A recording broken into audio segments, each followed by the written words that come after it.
بسم اللہ الرحمن الرحیم۔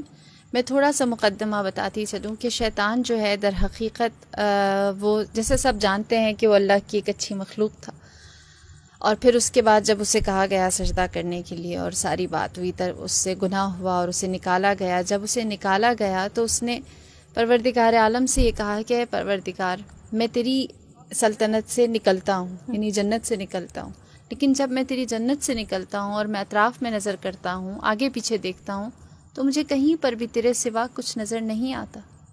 اگر زمین بھی ہے تو تیری ہے، اب میں جاؤں تو کہاں جاؤں؟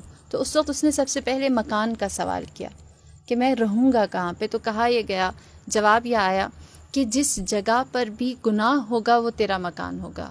تو اس نے کہا اچھا میرے لیے خوراک کیا ہوگی، میں کھاؤں گا کیا؟ تو جواب یہ آیا جو بھی غذا، جو بھی لقمہ بغیر بسم اللہ کے بنی آدم اپنے دہن میں ڈالیں گے وہ تیری خوراک ہوگی، لہٰذا بغیر بسم اللہ کی جتنی بھی خوراک ہمارے منہ میں جاتی ہے اس میں شیطان شریک ہوتا ہے۔ پھر اس کے بعد اس نے کہا اچھا اگر مجھے پیاس لگے تو میں کیا پیوں؟ تو کہا تیری لیے جو ہم نے مشروب رکھا ہے وہ شراب ہے۔ پھر اس نے سوال کیا اور کہا کہ تو نے انسان کے لیے کتاب اتاری ہے، مجھے بھی کوئی کتاب دے۔ ان کے لیے قرآن ہے، زبور ہے، انجیل ہے، تورات ہے۔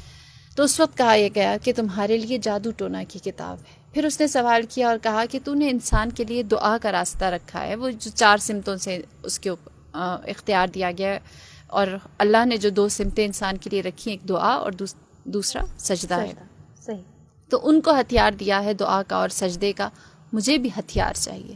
تو اس وقت یہ جواب دیا گیا کہ تمہارے لیے سب سے زیادہ مضبوط ہتھیار عورت ہے، جس کے ذریعے تم انسان کو، بنی آدم کو، اولاد آدم کو گمراہ کر سکو گے، لہٰذا اس کو بہت اختیار دے کر زمین پر بھیجا گیا۔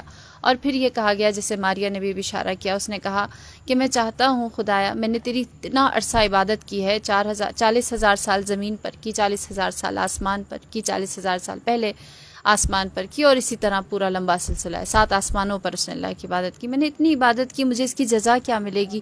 میں تجھ سے جزا چاہتا ہوں۔ تو اس وقت اس نے سوال کیا، اللہ تعالیٰ نے کہا مانگ، تو کیا مانگتا ہے؟ تو اس وقت اس نے سوال کیا اور کہا کہ پروردگار میں چاہتا ہوں تو مجھے نامرئی بنا دے، میں دکھائی نہ دوں، بنی آدم مجھے دیکھ نہ سکے، اسے نامرئی کر دیا۔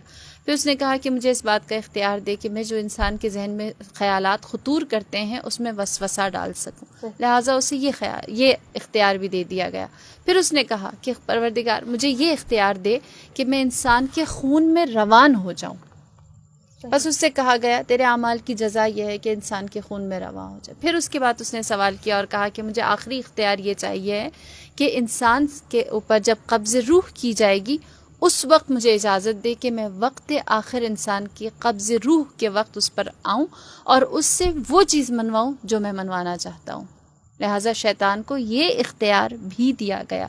رہی بات کہ کیوں یہ اختیار دیا گیا، وہ عبادت جو اس نے اتنا عرصہ اللہ کی تھی اس کی جزا کے طور پر، صحیح، اور اس جزا کا سب سے بڑا جو اس کی جزا ملی ہے، سب سے بڑی جزا یہ ہے کہ خدا نے اسے موت نہیں دی، وہ حی ہے نا، بالکل، وہ زندگی اور موت دینے والا ہے۔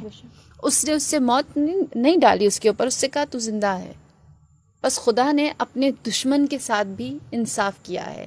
بس جب شیطان کے اوپر ہم نظر کرتے ہیں، اور اگر کبھی آپ شیطان کے اوپر ریسرچ کریں، آپ دیکھیں جتنا ہم شیطان کو جانتے ہیں نا، جتنا اس کے بارے میں ہمیں اس کی ہسٹری اور اس کا ہمارے اوپر حملہ اور اٹیک کرنے کا طریقہ اور اس کی اولادیں، اور پھر اس کے بعد وہ کن انداز سے کس طرح حملہ کرتا ہے، یہ ساری چیزیں پڑھتے ہیں، اتنا زیادہ شیطان کی جتنی شناخت ہوتی ہے اتنی رحمان کی معرفت ہوتی ہے کہ خدا نے شیطان کے ساتھ کیا رحمانیت دکھائی ہے۔